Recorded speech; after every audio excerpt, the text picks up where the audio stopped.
It was just a portrait of a mother and her daughters, but look more closely at their hands. Dr. James Mitchell had spent 15 years studying photographic archives at the New York Historical Society, but he had never seen anything quite like this. The portrait arrived in a donation box from an estate sale in Brooklyn, dozens of glass plate negatives wrapped in yellowed newspaper from 1923. Most showed typical late 19th century scenes, stern-faced merchants, wedding parties, children in Sunday clothes, but one image stopped him cold. 3 women stared back through time. A mother, perhaps 40 years old, sat centered in an ornate wooden chair. Her daughters, who appeared to be in their late teens or early 20s, stood on either side. All 3 were African American, dressed in their finest clothes, high-collared dresses with intricate lacework, their hair styled with obvious care.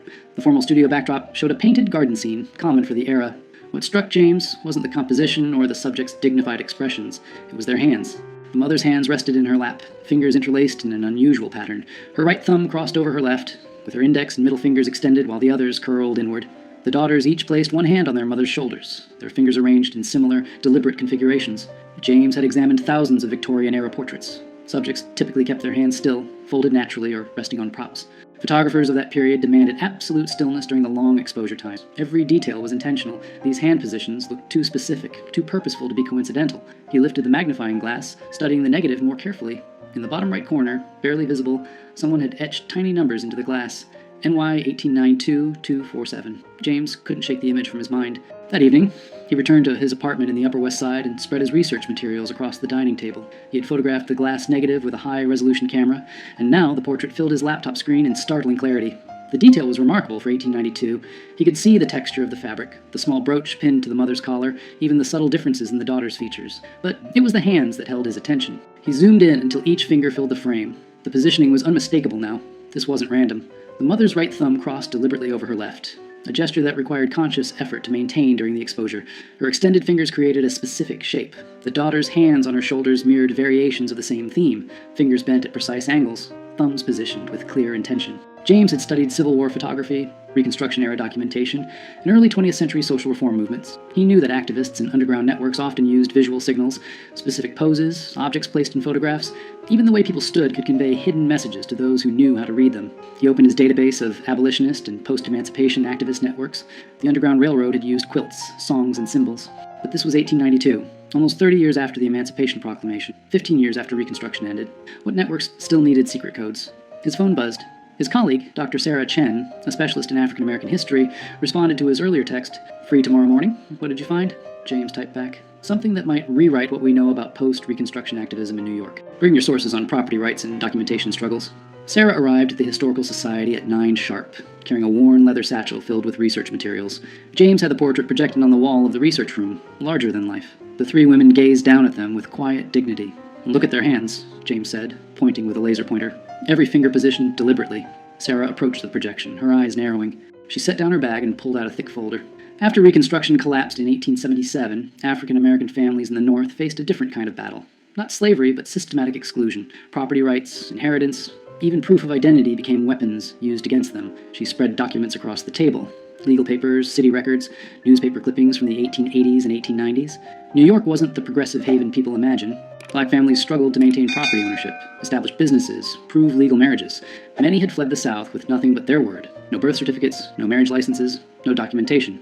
James picked up a yellowed newspaper from 1891. The headline read, "Property Dispute in Harlem. Family claims ownership without documentation." "Exactly," Sarah continued. "I've been researching mutual aid societies from this period. African American communities created networks to help each other navigate these systems. They pooled resources to hire lawyers, shared information about sympathetic officials, created their own verification systems when the official ones excluded them. Secret networks," James said quietly. "Not secret in the sense of hidden," Sarah corrected. "Secret in the sense of parallel, operating alongside official systems, using methods that white authorities either didn't notice or didn't understand." James turned back to the portrait.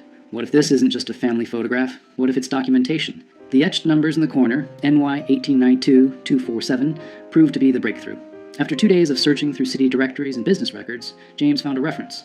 Studio 247 belonged to a photographer named Thomas Wright, who operated from a building on 8th Avenue between 1888 and 1896. The address still existed, though the building had been converted into apartments decades ago. James stood on the sidewalk, looking up at the brick facade, imagining it as it had been. Wright's studio would have been on the second floor with large north-facing windows to capture the soft, even light preferred for portraits. Research into Wright himself revealed something unexpected. Thomas Wright was white, born in Massachusetts in 1851, trained as a photographer in Boston. He moved to New York in 1887 and established his studio in a neighborhood that was becoming increasingly diverse. Irish immigrants, Italian families, and a growing African-American community migrating from the South. But Wright's clientele was unusual for the era. While most white photographers either refused to photograph black clients or charged them significantly more, Wright's advertisements appeared in African-American newspapers. His studio welcomed all customers at equal rates. Sarah found an interview Wright gave to a small, progressive newspaper in 1894. He spoke about photography as a tool for dignity and documentation, arguing that every person deserved a quality portrait regardless of their background. Between the lines, James sensed something more, a quiet activism, a deliberate choice to serve a community that others excluded. He was an ally, Sarah said, reading over James's shoulder. And if these hand positions are codes, he would have been the one who helped create them, documented them, distributed them. James contacted Dr. Marcus Thompson, a cryptography historian at Columbia University, who specialized in visual communication systems. Marcus arrived at the Historical Society that afternoon, his curiosity piqued by James's cryptic phone call. Victorian-era codes often seem impossibly complex to us now, Marcus explained, examining the portrait, but they were usually quite practical for their users. The key is understanding the context, who needed to communicate, what information they needed to convey, and who they needed to hide it from. He photographed the hand positions from multiple angles, then opened his laptop and began creating digital tracings. And let's start with the assumption that each hand position represents something specific. Not letters, too complex for a photograph. More likely, categories, confirmations, statuses. Sarah pulled out her research on documentation struggles. What if it's about identity verification? These networks needed ways to confirm who people were, that they were legitimate members of the community, that they could be trusted with sensitive information. Marcus nodded slowly. Right. So the mother's hand position might indicate her role. Family head, network member, someone vouching for others. The daughter's positions could indicate their status, documented, undocumented, seeking assistance. They worked through the afternoon, comparing the portrait to other photographs James had found in the estate sale box. 3 more portraits showed similar hand positioning, always subtle, always deliberate. In one, a couple's intertwined fingers created a pattern. In another, a man's hand rested on a Bible with specific fingers extended. It's not just one code, Marcus said finally. It's a system. Multiple signals that could be combined to convey different meanings. Someone trained these families how to pose. Someone photographed them deliberately. And someone else, other network members, knew how to read these images. Sarah made the connection that broke everything open. While researching property rights cases in New York courts from the 1890s, she found a pattern. Dozens of African-American families successfully defended their property claims, obtained identity documents, or proved legal marriages, often with the same lawyer representing them. His name appeared again and again. Robert Hayes. Hayes had an office on West 34th Street. Court records showed he won an unusual number of cases for black clients during an era when such victories were rare. More significantly, he often submitted photographic evidence, portraits of families, documentation of their respectability, proof of their presence in the community. He was using Wright's photographs in court, James realized, not just as evidence of identity, but as verification of community standing. These families were photographed, their images were cataloged, and when they needed documentation, Hayes could present these portraits to judges. But there was more. In Hayes' archived case files at the New York Public Library, Sarah found letters. Correspondence between Hayes and other activists, teachers, ministers, business owners, discussing verification protocols and community documentation systems. One letter, dated March 1893, was particularly revealing. Hayes wrote to a minister in Brooklyn, "We have expanded our photographic documentation to include 73 families. Mr. Wright continues to provide his services at minimal cost. The hand positioning system allows us to encode essential information that can be verified later. Each portrait serves as both dignified representation and practical identification." James sat back, stunned. They built an entire parallel documentation system. When official channels failed these families, they created their own. And they hid it in plain sight, Sarah added. These portraits looked like ordinary family photographs. No one examining them casually would see anything unusual. But to network members who knew the code, each portrait contained vital information. With the network structure emerging, James became obsessed with identifying the 3 women in the original portrait. The estate sale had come from a brownstone in Bedford-Stuyvesant, Brooklyn, a neighborhood with deep African-American roots. The Historical Society's donor records provided the seller's name, Patricia Johnson, who had inherited the property from her grandmother. James called Patricia that evening.